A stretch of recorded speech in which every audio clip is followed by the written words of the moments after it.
who is winning the North? Do you get this version of Jordan Love every time he steps on the field? Yes or no? Toyota-thon Jordan Love is not somebody you mess with. He's been unbelievable. Don't mess around with Toyota-thon Jordan Love. Dude. I mean, this is his time of the year. But, forgot about that.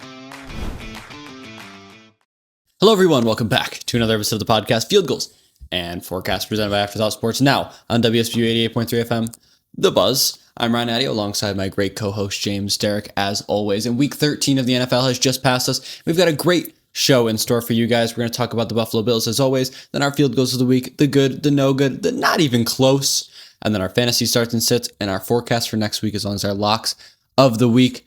But, James, Week 13, your first reactions to this. Honestly, I thought this was one of the best weeks of football so far.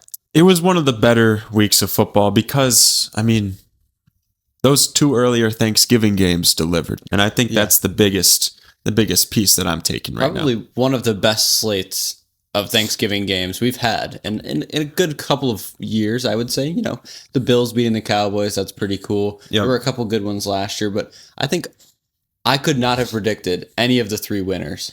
And actually, I was 0 for 3 in our picks. So at the end of the day, very surprising for me. But another game I really couldn't have predicted, and I'll jump into it, is the Buffalo Bills. Oh, man. In no way did I think we were going to dominate the Steelers, right? I mean, they're like a Verge playoff team. If they win, they're at the top of their division. If they lose, they're sitting where they are. But I didn't think that our offense would perform as good as it did, at least on the ground, and I didn't think our defense was going to be able to step up as much as it did. Yeah. When I found out that our two tackles were going to be out for that game, my first thought was, holy crap, this is going to suck.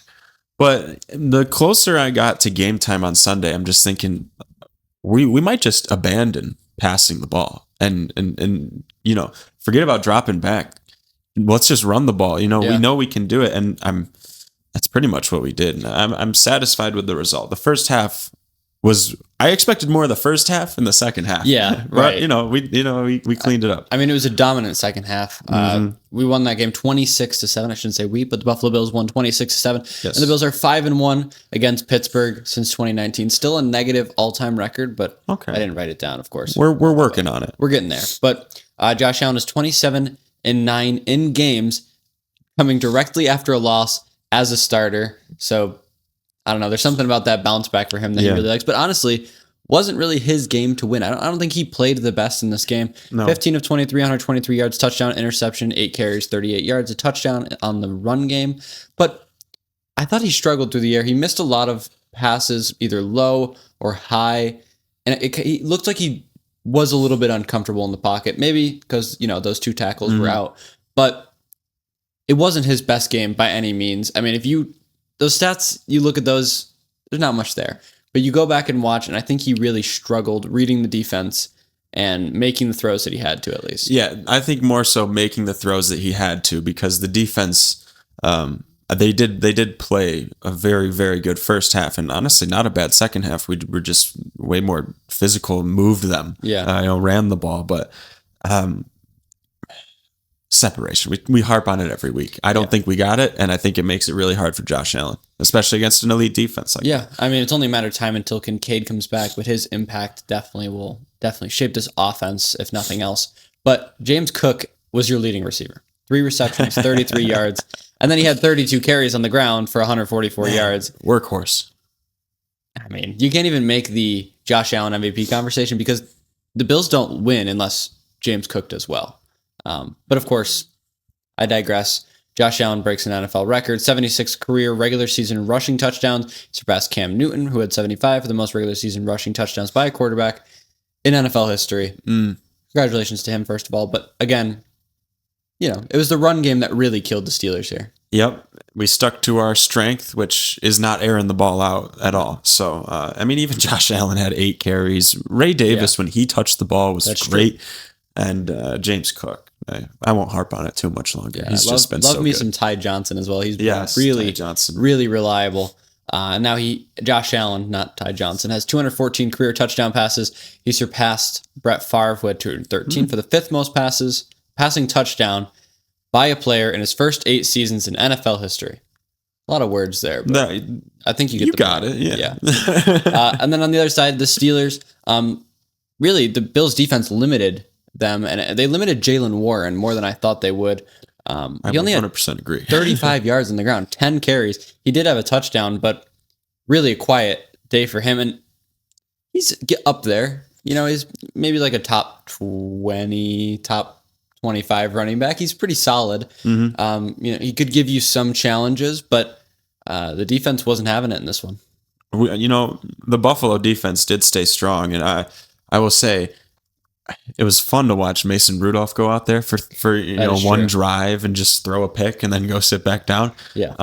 I think that shows how well our defense was playing at that moment, where if anyone less than Aaron Rodgers came into the game, we would have probably won that game by 1,000,000. Mason Rudolph was 0 for 3 with an interception.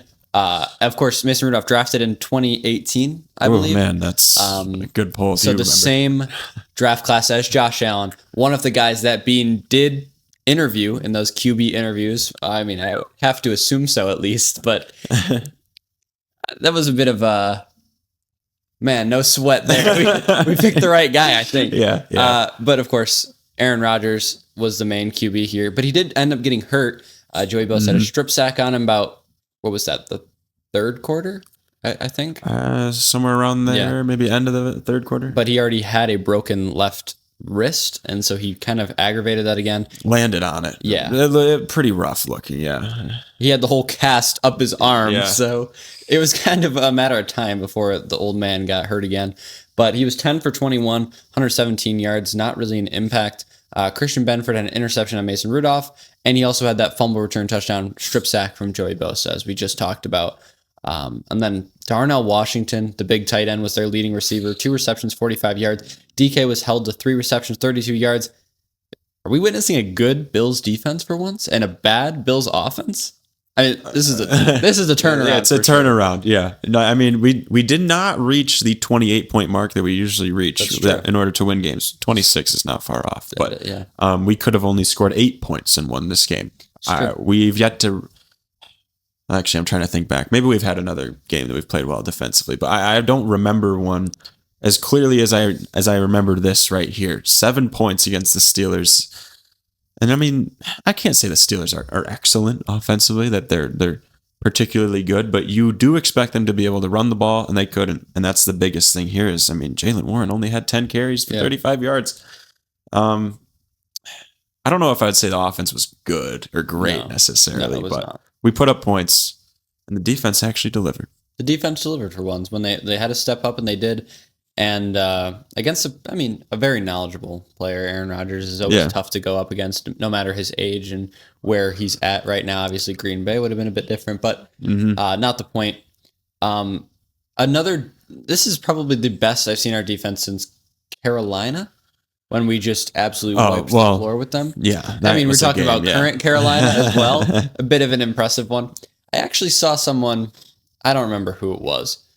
It might have just been rage bait, right? Okay. But they were like, Carolina and Buffalo are not as far apart as you think they are. Like, Carolina's just the NFC version of Buffalo right now. It's like, oh man, that's just bad. That's terrible. But 8 out of 10 rage bait. It is, it got me thinking. I mean, I thought about it. We brought it up, so clearly it worked. It worked, yeah. Yeah. I don't really want to dwell on that too much, but Sean McDermott recorded his 94th regular season win as a head coach. He's now tied with John Madden and Mike McCarthy for third most regular season wins by a head coach in his first 9 seasons. Wow. Congratulations to him, I guess. That's pretty impressive. That is pretty impressive. Wow. Yeah. Not something you see every day, but I got the email or whatever it was. Good for you, Sean. Exactly. But let's talk about the Bills as a whole. Where do they sit for you? I mean, are we like top of the wild card at this point? Are we like a Super Bowl contender? Are we just like a playoff maybe? I mean, I don't even know where you situate us right now. We're in dire need of Dalton Kincaid to come back, and I'd like to see us do what we did to the Steelers to some other good teams. Yeah. You know, not that the Steelers aren't a good team. We just talked about, solid team, but like a great team. You want to see us play well against a great team. and well doesn't mean, we need to beat the like the Chiefs, for example, like 30-10. I mean, just like a game where you see the offense score a little, you see the defense get a crucial stop when, they haven't been able to stop them most of the game or something like that. Nothing's truly impressed me here. I mean, I will say we are just beating up on bad teams. I mean, I think it's one of those times, okay, whatever. It's just a win against a hurt Aaron Rodgers and a kind of bad Steelers team. Mike Tomlin's got to lose a couple to get in there to be 9-8. But now you look next week, Cincinnati Bengals. They just took care of the Baltimore Ravens pretty handily. Their defense has stepped up. The offense has really put on a performance.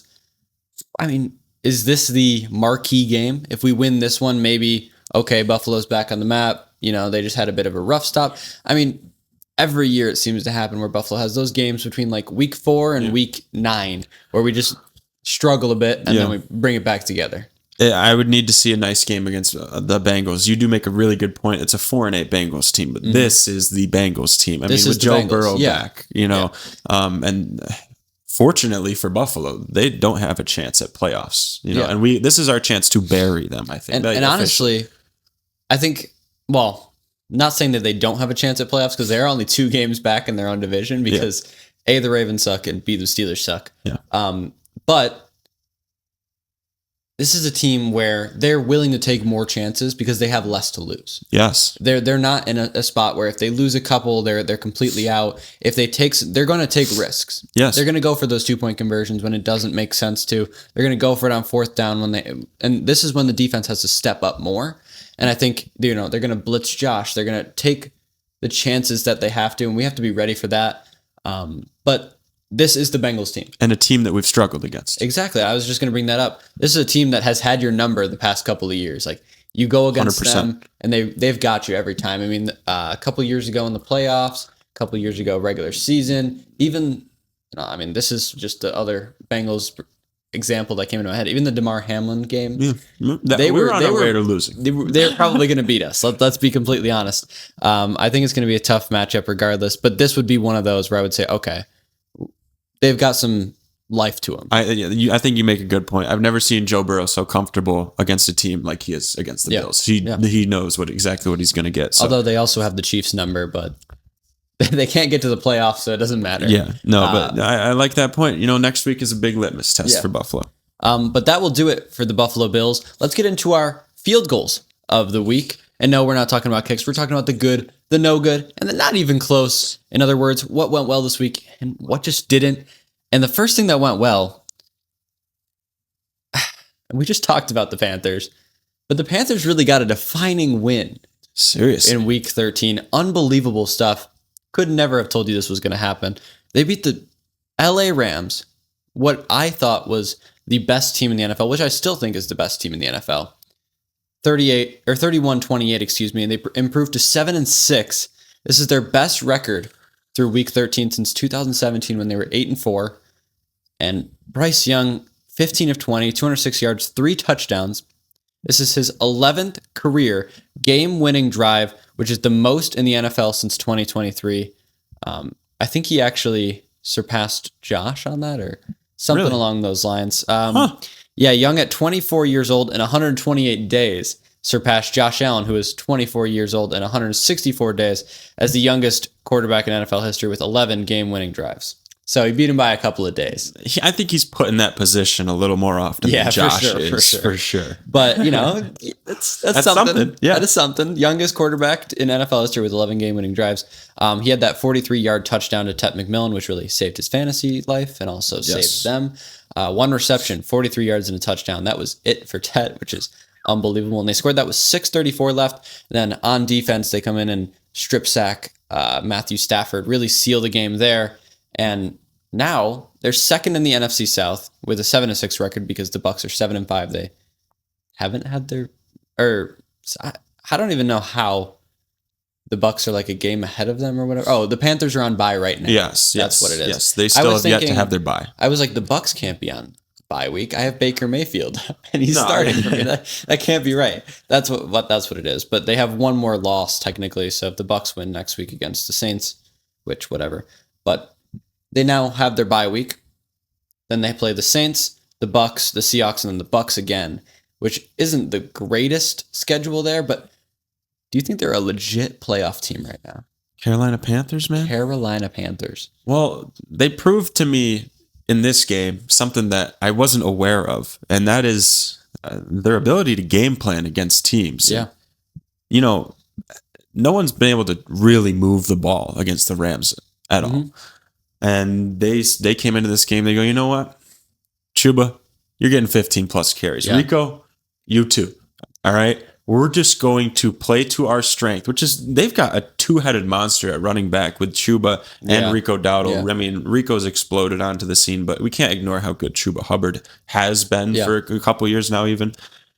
And they just ran the ball right down their throats. I mean, I can't say Rico or Chuba were extremely efficient, but it got the job done, and it set up enough plays, big plays. I mean, like you mentioned, kept them in the game long enough where they could get that bomb to Ted McMillan. And the defense, they allowed 28 points, but made the big plays, 2 picks on Matthew Stafford. That doesn't happen by accident. Yeah. So Matthew Stafford breaks the record for most consecutive touchdown passes without an interception, breaks the record, and then immediately throws 2 interceptions the next 2 drives. Yeah. So that happened, but again, they're a pretty solid defense, pretty underrated defense. J.C. Horn is very, very good at football. But are they a legit playoff team? Sorry, I didn't really answer. I just don't think so. I just don't think they're a legit playoff team. I mean, they might make the playoffs, sneak in there, but the NFC is too tough right now. But it does mean that Bryce Young stays the QB for a little bit longer. I think at least he proved enough. I think to the fans and to me and to you. I think. I mean, 200 yards, 3 touchdowns. He only completed 5 passes. His best game not against the Falcons. So yeah, that's huge for him. That is really big for him. But then, like I said, they have their bye week next week, and then they have the Saints, which is the Saints. But then the Bucks, Seahawks, Bucks. That's a little brutal. I won't lie. So that's going to come down to those games, in which the Bucks, they're a bit injured. I mean, anything could happen in the South right now. Ideally, you win out, and beating the Bucks twice is just it's not on my bingo card for them. I just don't think so. But on the other side of the trade that helped the Panthers get Bryce Young, the Chicago Bears, they beat the Philadelphia Eagles on Black Friday, winning 24-15. They now lead the NFC at 9-3, so they're the number 1 seed in the NFC after a really defining win against the Eagles. And we talked about this before the show. I brought this up. I just thought it was a fun little anecdote. Of course, the Bears kind of gave the Panthers Bryce Young in that trade, and now Bryce Young beats the Rams. The Rams were the former number 1 seed, and now the Bears are the number 1 seed. So the Bears are still benefiting from the Bryce Young trade. Still, in theory. I mean, you're not wrong. They seriously are. Yeah. I can't believe that they won this game. I mean, it was it was a pretty ugly game. Yeah. I mean, also weird time, 3:30 on a Friday? It was 3:00 on a Friday. 3:00 on a Friday. Who scheduled this at 3:00 on a Friday? People are still in work. I was busy. Yeah. I couldn't watch it. So I was like, I'm like looking at my phone, like while I'm doing stuff, You check back in, you're like, oh, the Bears just won. That's weird. What the heck is going on? Yeah, pretty much. But of course, the guy that the Bears got from the Bryce Young trade, Caleb Williams, 17 of 36, 154 yards, a touchdown, interception. Not really the greatest game for him, but he's hot and cold when it comes to it. But really, just overall, like, I'm not going to beat around the bush. He didn't play well. No, they won, but he did not play particularly well. I think you could say the same thing about. Well, not that I'm saying Bryce Young played bad, but Bryce Young wasn't the reason they won. It was just the two-headed backfield, which you can say for both teams. DeAndre Swift, 18 carries, 125 yards, a touchdown. Monangai out touching Swift, 22 carries, 130 yards, a touchdown. Their running backs had 255 yards combined and 2 touchdowns. That's just unbelievable to me. Against the Eagles, too. 40 carries as well. And they were, both of them, extremely efficient. But the Bears' defense is what really sticks out to me. Interception, fumble, kept the Eagles 4 for 12 on 3rd down and held them to just 20 minutes of possession time. That's what they always say. If you don't give the good teams the ball for a long time, they can't really score and they can't really beat you. So, that rang true. It worked out. But I'll say that I'll ask the same question as I did with the Panthers. Are they actual contenders or are they just kind of getting lucky. Oh man, The defense is definitely good enough. Yeah. The defense is helping them out. That offensive line's looking a lot better. However, Yes, it is. it's just when you think about a true contender, you need the quarterback to be there. And I don't know if Caleb Williams is there yet. I mean, he's someone who's still a work in progress. I mean, this wasn't a great game, but they've shown that they can play to their strengths, just like the Panthers did in that win against the Rams. So as long as they can play to their strengths and get enough out of Caleb Williams, I could see them winning a game or maybe two. That's too much for me, though. I think they could win a game. I think if they end up in the wild card, but if they get the bye, they get the bye, I don't know if they win that game. I don't know. But anyway, they play the Packers next, then the Browns, and the 49ers and the Lions. So still a tough schedule ahead for them. And of course, the Packers always have their number, so that's going to be a tough one. Yeah. But the thing with Caleb Williams has always been consistency, and it's the same thing with Bryce Young. Just consistency in these young quarterbacks is what they really need. But right now, they're getting the job done. Can't say much more about them. But let's get into the no good this week. And the no good starts with a team that's particularly found themselves in the good most of the time. The Indianapolis Colts. They lose their second straight game and third loss of their last four. Of course, they beat the Falcons in overtime in Berlin, which was a close game itself. They lose to the Texans, kind of division rivals, 20-16. They're now second in the AFC South behind the Jaguars, who are 8-4, and the Texans just won their fourth straight. They're in hot water right now. They might not even make the playoffs. They were sitting at the number one seed in the AFC, and now it's a toss-up whether they actually make the playoffs or not at this point. I mean, the Texans are hot. Granted, the AFC is pretty weak. I'll be the first one to say that, and maybe not the first one. But the Colts definitely are in a tough situation right now. You're looking at their upcoming schedule. They play the Jags, the Seahawks, the 49ers, the Jags, and the Texans. Man. Yikes, man. Holy cow. Those are all teams with positive records. And just teams that they're not easy wins whatsoever. No. I mean, maybe if you asked me 3 games ago, I'd be like, oh yeah, the Colts got them. I mean, maybe the Jags is their easiest game in there, but the Seahawks have a great rush defense. The Texans always have a great defense. The 49ers have always got Robert Saleh. They've always got a pretty solid squad. I mean, take away Taylor, you win the game. I feel like it's pretty easy. Yeah. Teams are kind of figuring that out now, that if you take away Jonathan Taylor, who only had 85 yards in this game despite 21 carries, you win the game. Daniel Jones cannot bring it together. Him and his slightly fractured fibula or whatever he's got going on. He was 14 of 27, 201 yards, 2 touchdowns, which 201 yards, 2 touchdowns, not bad, but 14 of 27 is not going to get it done. I don't know. I don't know what to think about this team. I have my Daniel Jones bias, so I know. I'll give it to you. I think I don't know how they'll make the playoffs, because what teams have done is they've focused so well on Jonathan Taylor, or even if they don't hand the ball off to Jonathan Taylor on first or second down, they're forcing a lot of shorter passes. He doesn't complete a lot of passes either, so they find themselves 2nd and 10. Then they do run the ball. They find themselves in 3rd and 5 or more pretty often. And with Daniel Jones, he can't convert those downs. He's not an uber talented quarterback as much as a Burrow, Lamar Jackson, a Josh Allen. That makes it very difficult when you can't get those 3rd and 5 or more, because they find themselves in that situation a lot, and you can't just hand it off to JT again. Yeah. That's pretty much the consensus of what I've gotten over the past couple of weeks. And now that he's kind of, I don't want to say immobile, but he's definitely lost his mobility a bit. Which was a big thing for him. Yeah, I mean, Vanilla Vic. We talked about how fast he was. But now that he's kind of limited to a one-phase game, he has to stick in the pocket and throw the ball. I think teams are just adding pressure to him. You've seen the deer in headlights look in Daniel Jones' eyes so many times. Yeah. I think teams just throw pressure at him, and he kind of collapses. And I think that's the downfall of the Colts. I don't think they're legit at all, but I've been saying that all year, so it's hard to say. Honestly, as a Jonathan Taylor fantasy owner, I'm concerned. Yeah. They look figured out, the Colts do.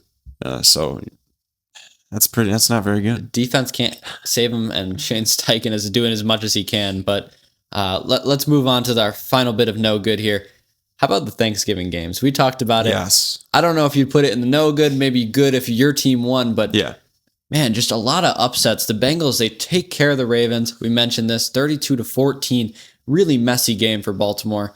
Of course, the Ravens still lead the AFC North, 6-6, by the way, but whatever. Lamar didn't play that well. He had an interception. Derrick Henry only had 60 yards, but a touchdown. 3 for 10 on third down, 3 sacks, 4 fumbles lost. Yeah. 4 fumbles lost. That is something that I remember watching that game being like, what's going on? Right. And the big thing with Lamar was he never fumbles. I mean, you remember Madden, what was it, 21 when he was on the cover? He had the X Factor ability. It was trust or whatever. This player never fumbles when they're in the zone. I'm bringing a callback here, but that's how I remember Lamar. I cannot believe he had as many fumbles as he did. 21 minutes of possession time, very similar to the Eagles almost. But Bengals just really, and their defense really stepped up, and they've stepped up recently. Now Burrow is back. He had a pretty solid game, 261 yards, 2 touchdowns. Jamar Chase had 111 yards. Are we hitting the panic button if we're the Ravens? I mean, Lamar's kind of underperforming, but it was a divisional game. You play the Steelers next week. Like, is this a panic mode? Or, I mean, you kind of rebuilt your season. You're still sitting at the top of the division, but what do you do if you're the Ravens? Well, I mean, we were saying the Ravens, they got to be close to perfect when Lamar comes back, and they have been until this game. And now you get a game like this, and you got to get back to the drawing board and say, okay, how the heck can we return to being perfect like we were? Because now you sit at 6 losses. It's really, really hard to be perfect the rest of the season. Right. You know, with the divisional games, like you mentioned, they go play the Steelers next week. That's not going to be easy. No. You know, so actually, majority of their schedule is divisional games. They got to be hitting the panic button right now. Next week they play the Steelers. We talked about that. Then they play the Bengals again. Then they play the Patriots. Man, brutal. Then they play the Packers, and then the Steelers again. Talk Holy about a terrible moly. stretch. Steelers, Bengals, Pats, Packers, Steelers. Man, wow, that's a gauntlet. Brutal. But the Bengals, on the other hand, they actually have a chance to make their way back in this division. I mean, granted, they would have to pretty much win out, but they play the Bills next week. They play the Ravens again. And they play the Dolphins, and then the Cardinals, and then the Browns. Man. So if they get through these first 2 games, maybe get some luck along the way, we could see Joe Burrow and the Bengals in the playoffs again. Dude, I hope not. It's that division is just... Yeah. Oh, it's something, but especially they play the Ravens again. I forgot about that. They will, you know, if they finish the season perfect, they only need the Ravens to lose 1 game, not to them. Right. Yeah, pretty much. And the Steelers, Ravens, I'm not as concerned about. Terrible schedule, but definitely a division to watch, although, granted, not the greatest records between them all. But the other 2 games, Packers somehow beat the Lions here, 31-24, pushing them out of the playoffs for right now. The Packers are sitting at 8-3-1. The Lions are 7-5. Amon-Ra hurts his ankle, I believe, and the Lions are just adding injuries and injuries. And they're piling up. Are they just too hurt this year? Are they really not a contender? Nah, it's impossible not to label them as a contender. The defense is still good. Jahmyr Gibbs is still amazing. Yeah. I think they still have enough to work with, you know, outside of that. I mean, Jameson Williams even had, you know, over 140 yards in this game with a touchdown. They've got the weapons still. I think it made it difficult to beat a team like the Packers when all of a sudden you take your best wide receiver out of the game. You know, that doesn't help. Right. But they still have the pieces. I know they pushed out of the playoffs for now, but the Lions are always scary to anybody. What I think the 49ers doing there, but like, not the point. Yeah. I don't know. Anyway, but are the Packers contenders on the other side of the ball? Like, are they contenders? Are the Lions contenders? Who is winning the North? Do you get this version of Jordan Love every time he steps on the field? Yes or no? Toyota-thon Jordan Love is not somebody you mess with. He's been unbelievable. Don't mess around with Toyota-thon Jordan Love. Dude. I mean, this is his time of the year. But, forgot about that. At the end of the day, the North is so competitive, and it could be anybody's game. I mean, we talked about how inconsistent the Bears are. I mean, the Lions are also very inconsistent. The Packers, I mean, they lost to the Panthers earlier this year, didn't they? Yeah. They lost to the Browns as well. I mean, talk about inconsistent, but It's like one team that has something going for them lost to a bunch of bad teams, and then it's so the teams hard that are actually really solid, they just also lose games. Like this season has been particularly crazy. It's so hard to say who's good and who's not, but the Dallas Cowboys are also on the uptick right now. They take care of the Chiefs on Thanksgiving Day. They win 31-28.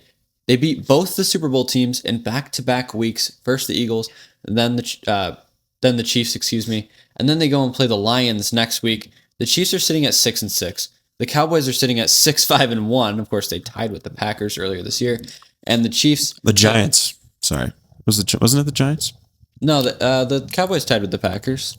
Or am I? No, they had that really back and forth overtime game with Russell Wilson. That's right. Wait, obviously that's not the Giants. They don't have a tie in their record. That was also just a crazy game that went to overtime. It's all, it's all the same. They could have tied with anybody. It would have been whatever. No, that's right. But the Chiefs play the Texans next week, and the Cowboys play the Lions next week. I think the Cowboys have the more winnable of the games. The Texans are red hot right now. But, of course, at the top of their division sits the 10-2 Broncos, which that's a tough game. And then the Eagles are sitting at 8-4, so the Cowboys could make a comeback here. Of course, every year a different team wins the NFC East, so maybe this is the one. But which one of these two teams, Chiefs or Cowboys, do you think is a more legit playoff contender at this point? At this point, it's going to sound really weird for me to say this, but the Dallas Cowboys. Wow. I don't know why. I mean, well, I guess I know why. It's because I've watched them the past 3 weeks, and darn, they've looked so good. I mean, talk about a team you don't want to play catch up against. Yeah, they will just score and score and score and score. It's hard to stop them. Honestly, like one of the greatest offenses in the league right now. But the defense is where the problems lie. If they can kind of maybe figure that out just a little bit, they added Quinnen Williams, who's been really good for them. I believe Logan Wilson has been pretty good for them so far. But they figure that out. We got a decent team on our hands. Yeah, and then the defense has made some big plays when they need to. True. That's true. You don't need a defense that's great all the time. Just someone that can get a stop on 3rd and 4, or something like that. Now, if the Cowboys go and beat the Lions, are we talking like, all right, they're a playoff team, or are we saying like, okay, let's see if they can figure it out? And then if they lose to the Lions, is it just same old year for the Cowboys? Like that's the tough part I'm facing right now. I think it's unfortunate that both those teams have the record they have and play each other coming up to this week. And both of them really need a win. And both of them need it. But let's move into the not even close. We've talked about the Thanksgiving games, and we talked about the Lions, we talked about the Packers, we talked about the Bears. And you're probably thinking, okay, well, who's that fourth team in there? The Minnesota Vikings. I try to forget about them. They really just can't figure it out. Probably one of the worst teams in the league. The rest of their division is 9-3, 8-3-1, and then 7-5. I believe they're 4-8 at this point. 4-9. 4-8, yeah. 4-8. And somehow their QB situation just got worse. They had the worst starter in the league. Yes. Got hurt with a concussion. Max Brosmer came in, the undrafted free agent rookie from Minnesota. And they didn't score a single point. In fact, he was 19 of 30, 126 yards, and 4 interceptions. That was pretty good, yeah. 4. One of them being one of the most unathletic plays I've ever seen in my life. He's getting tackled, and he throws it like this. And Ernest Jones, I think, had an easy pick six. It's an early Christmas present. Yeah. Thank you, Max. I appreciate that. But, I'm sorry not to interrupt you, but I just remember while I was watching this game, it had shown like I'd watch his 3rd interception, then they get the ball back. I'm like, think Brosmer goes for 4 on this one, and I look around, and everyone's like, come on, he's got to. Yeah. And then at this point, like I thought they were like, totally done, like they weren't even going to throw it the rest of the drive or something. Then he chucks that last one, and it was a point of celebration for everyone. I played at the Seahawks defense this week, so that was pretty tough. Nice. Yeah. No, I was playing against the Seahawks defense. Sorry, you play. I should have clarified. Yeah. But I played against the Seahawks defense. That was pretty rough. But, of course, no one else on Minnesota really did that well. TJ Hawkinson, my start from last week, actually had a pretty solid game. The only player who have a solid game, 6 receptions, about 60 yards. But Minnesota's defense is legit. They limited Sam Darnold to just 14 of 26, 128 yards. And they limited the best receiver in the league, Jackson Smith-Njigba, to 2 receptions for 23 yards. And they lost the game. They didn't score a single point. Seattle recorded 5 takeaways, 4 sacks, becoming the first team since Baltimore in 2017 to record at least 5 takeaways and 4 sacks and a shutout in the same game. Dude, so the thing that I'm gathering is if the Vikings could have put together some semblance of an offense. If the Vikings had a quarterback. I'm serious, because Justin Jefferson needs to get out of there as soon as he can. Oh my Jordan gosh. Addison needs to, I was going to say drive his car out of there, but don't do that. Needs to get out of there as soon as possible. Their receivers need to get out. The offensive line needs to leave. Just get anybody out of there. Minnesota, man, you drafted the wrong guy. I'm going to be the first, not even the first to say it, but I'm going to be the guy to say it. Like, you didn't do it. I'm sorry. You need a quarterback. You have to bring in veteran talent next year. Give a QB competition, then we can figure it out. That's where I'm at. I like that. It's a good plan, Ryan. But that will be our field goals of the week. Let's get into the extra point. I've got a little would you rather for you here, James. Would you rather have Bryce Young edition? So I'm going to ask you a quarterback, and you're going to have to say whether you'd rather have Bryce Young or this quarterback just for this season. Just for this season. We're not building a dynasty here, but just this season, for the rest of the season, I guess. Would you rather have Bryce Young or Joe Flacco? Man, I think I'm really sorry to Bryce Young here, but Wow. I think I would rather have Joe Flacco Okay. still. Right. How about That's Bryce Young answer. or Russell Wilson? Bryce Young. Okay. Russell Wilson, I mean, he's just too old. Yeah, Mr. Unlimited, gotta hang it up. But Yeah. Bryce Young or Justin Fields? Still Bryce Young. Okay. Justin Fields, man, I'm sorry for him. Let's do it this way. You're putting them on the Minnesota offense. They've got Okay, everything yeah. but a quarterback. That is Who are you okay. picking? If you, it's closer now that you say that, because I like guess Justin so. Fields does have the ability to actually throw the ball too. But it's still Bryce Young. Bryce Young or Shedeur Sanders? Bryce Young. Yeah, thank you. Shedeur Sanders. I'm not even going to pretend to think about Yeah, that. thank you. I appreciate that. Bryce Young or Cam Ward? Just this season. I mean, maybe for the future, sure. Yeah, but, I know. Like, it's hard because if I say the future, you're just gonna pick Bryce Young over like Joe Flacco. yeah. No, I don't know. Cam Ward, like, I forgot he existed. Like, he's one of those guys that's like so exciting, gotta watch him.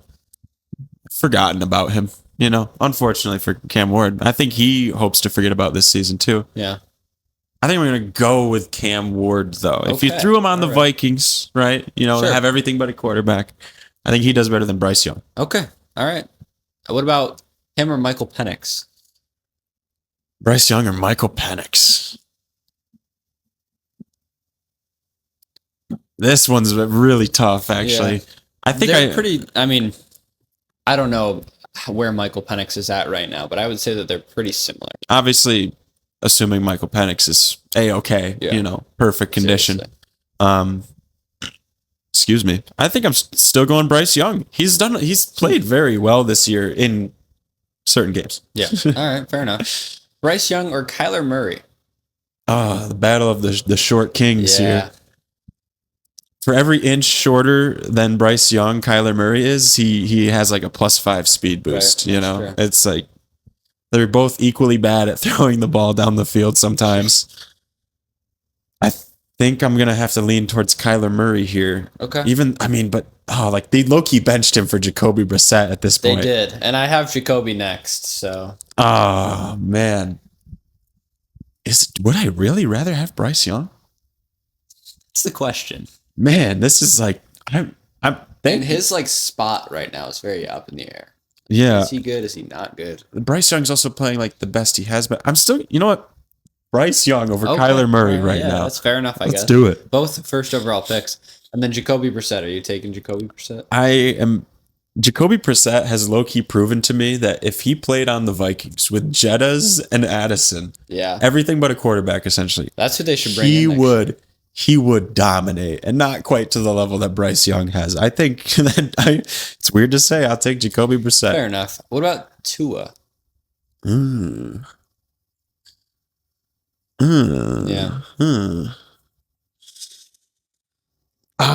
See, that one's pretty difficult as well. Because like Tua's shown the flashes. Like he's had some games where he's thrown for like 350 plus in like multiple weeks, and you're like, geez, this guy can just chuck it, you know? Yeah. I got to think about it for a second. Am I really going to say Tua but not say Kyler Murray? I mean, yeah. Give me Bryce Young again. Yeah. He's at his all-time high. How about the guy that was drafted right after him, CJ Stroud? I can't do Bryce. I have to go with CJ Stroud on this one.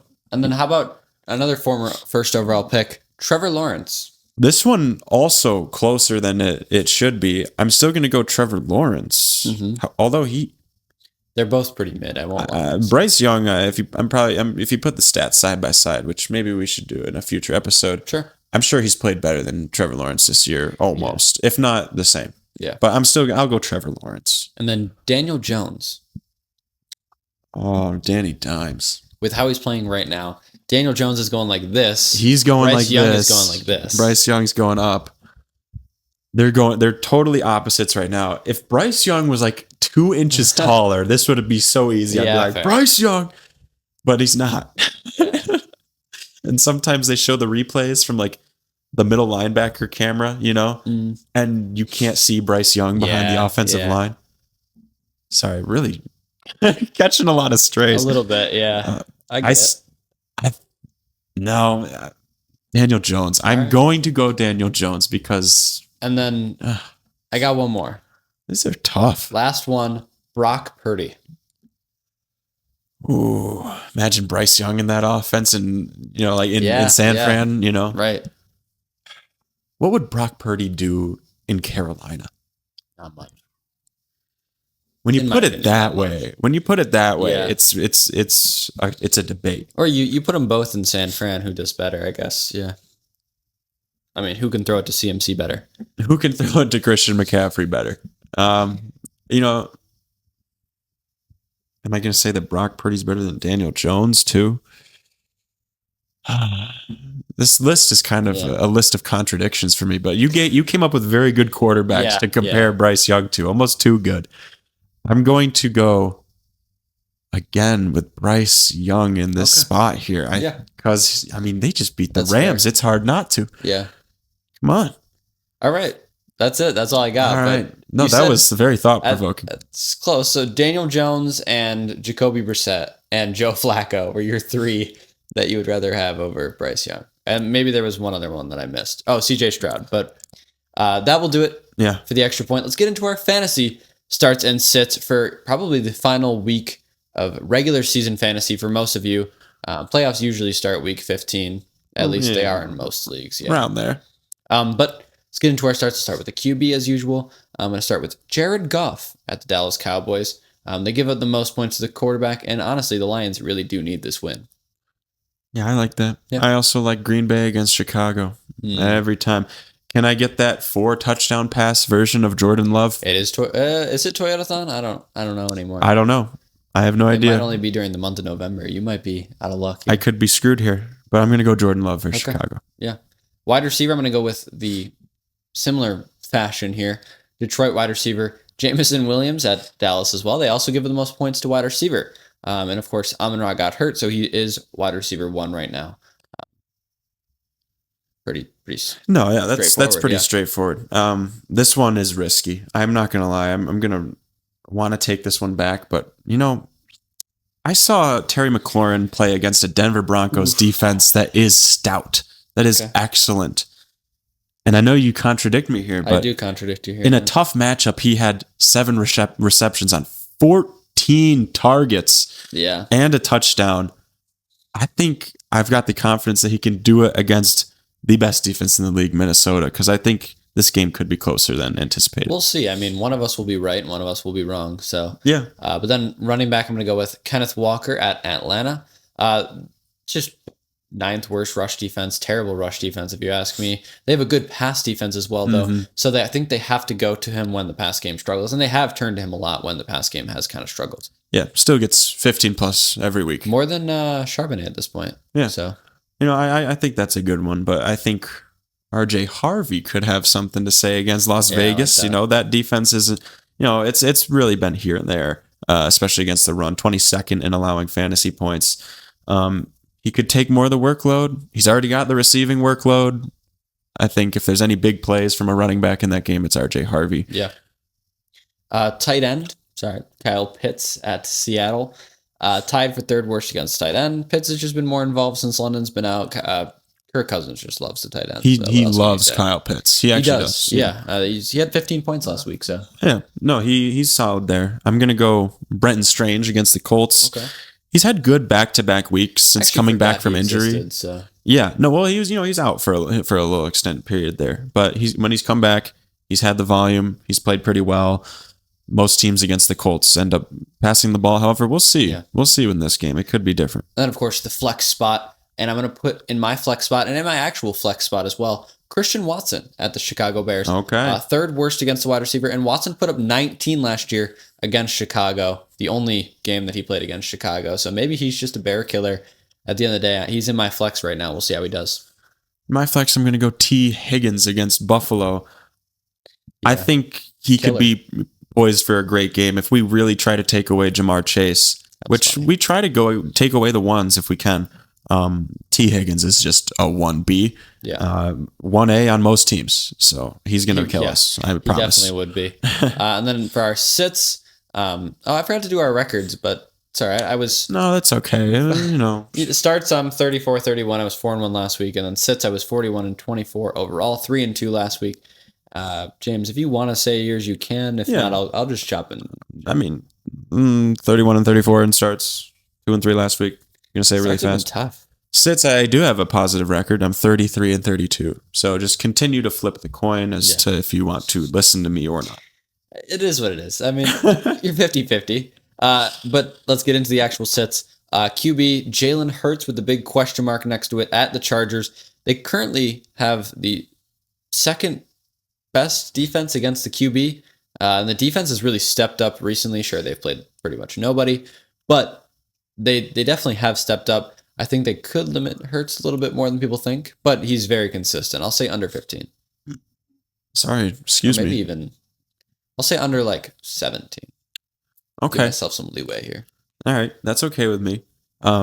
He's projected over 20. So, right.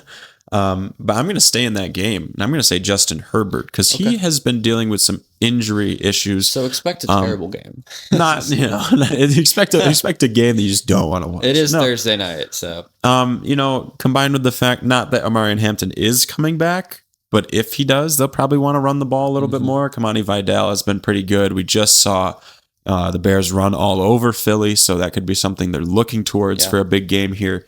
And combined with the fact that Justin Herbert's hurt, I think they're going to try to keep the ball out of his hands, out of that pass rush, so he doesn't further hurt himself. Yeah, fair enough. But then not running back, wide receiver, Rashee Rice of the Kansas City Chiefs against Big Houston. Guy, huh? Third least points to wide receiver. Derek Stingley is very, very good.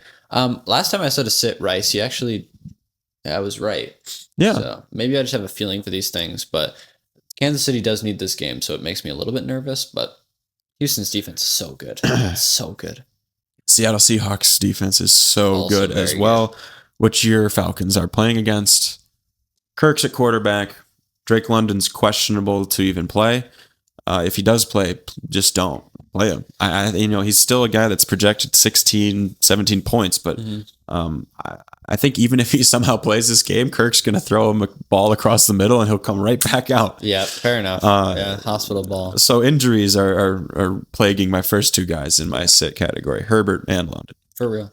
But then running back now, actually this time, I'm going to sit Javonte Williams against Detroit. It's scary to say that, but I think the Cowboys have really picked up the air attack. They have the best 1 and 2 in the league. And Detroit gives up the third least points to running back. Their rush defense has been pretty good. Aiden Hutchinson is great at stopping the run. Yeah, and we just saw Jordan Love throw 4 touchdowns against the Lions. Could be the recipe for success there. Yeah. I think for running back for me, though, and I'm only picking him again because it should have worked last time. Ashton Genty against Denver. He had 15, but he just barely got into the end zone last time. So it's like, if you take away that 6, I think that's a good sit. I think it's still a good trend here. He didn't play particularly well against Denver last time. Just got into the end zone, and I don't think that'll happen. Yeah. And hopefully not. 2 more here. Tight end. Travis Kelce at Houston. Same reason. Very good defense. 5th least to tight end. And he's really had his drop problems recently. So okay, all right. No drop problems for my tight end, but has just gone missing. Has I guess been dealing with some injury concerns possibly, but Arondé Gadsden has gone quiet. Yeah, he has for LA, and he was a huge part of that offense, and all of a sudden not really getting the targets there. So I would say sit him. Just follow the trend. He's had a couple bad weeks in a row, and Philly's pretty good against tight ends. 4th, yeah, 4th best. Yeah, they are. And then finally the sit flex. I'm going to go with Terry McLaurin. We talked about how you want to start him. One of us will be right. And we flip that coin again. At Minnesota, they just limited the JSN to 2 catches. So that's my thinking here, is they're going to limit him. Probably. I mean, they're the best defense in the league. I'm just banking on straight volume. If he gets I wouldn't say best defense in the league, but they're not close, a conversation close to. we can have right now. Whatever. Texans are really good. I'm just top 5. Sorry, the Broncos are also really good. Yeah, but Brian they're probably top 3. I'll give you top 3. He has the volume. Anyway, my flex is Devontae Smith. I mean, I think you said sit Jalen Hurts. We've actually told you to sit like 4 players in that game. Smitty's one of them as well. I mean, if Hurts isn't going to play well, neither is Smitty. But we'll see. I mean, he has been getting majority of the offensive touches, is AJ Brown. But anyway, that will do it for our fantasy starts and sits. Let's move into our forecasts for next week. Of course, we can't tell you the weather, but we can make some predictions on the next week of football. I am 48-39. I was 4-4 last week, perfect 500. And James, you were 53-34. You were 5-3 last week. I got all the Thanksgiving games wrong. You got all but one. You said the Cowboys. I did. You knew something I didn't. But let's move into Thursday Night Football again. Cowboys-Lions. Cowboys are going to be my answer here, which is weird to say. Probably could have gone with the Lions, but we'll see. I think they're hot. I actually agree with you here. I'm going to go the Cowboys. I'm going to ride them out a little bit longer till they burn me. It's hard to say because it's 2 really great offenses against 2 really poor defenses, in all honesty. So I think you see a high-scoring game, hopefully, on Thursday night, which... I don't even know if the Lions' defense is that bad. It's pretty solid, but... The pass defense is definitely hurt, if nothing else. Yeah. But we'll see what happens in that one. 1 p.m., Bengals at Bills, probably the best game here.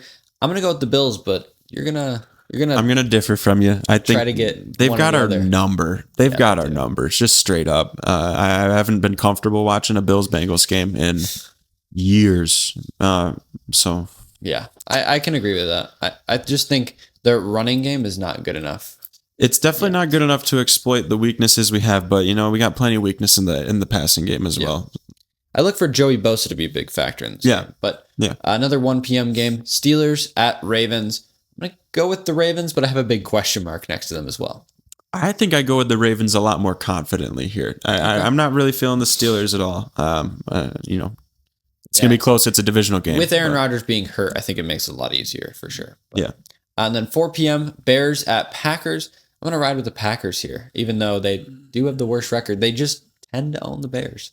Yeah, they just do. Aaron Rodgers gave Jordan Love the secret sauce when it comes to owning the Bears. So I'm going to ride with them. How can I say no to that? But then Sunday Night Football, Texans at Chiefs. I am going to go with the Texans here. I'm flip-flopping this one so much in my head. Like I wrote down Texans, but the Chiefs, this would be a game that the Chiefs win to keep you in it. And then, maybe they lose next week or something like that. The Chiefs tend to have the Texans number as well. Yeah.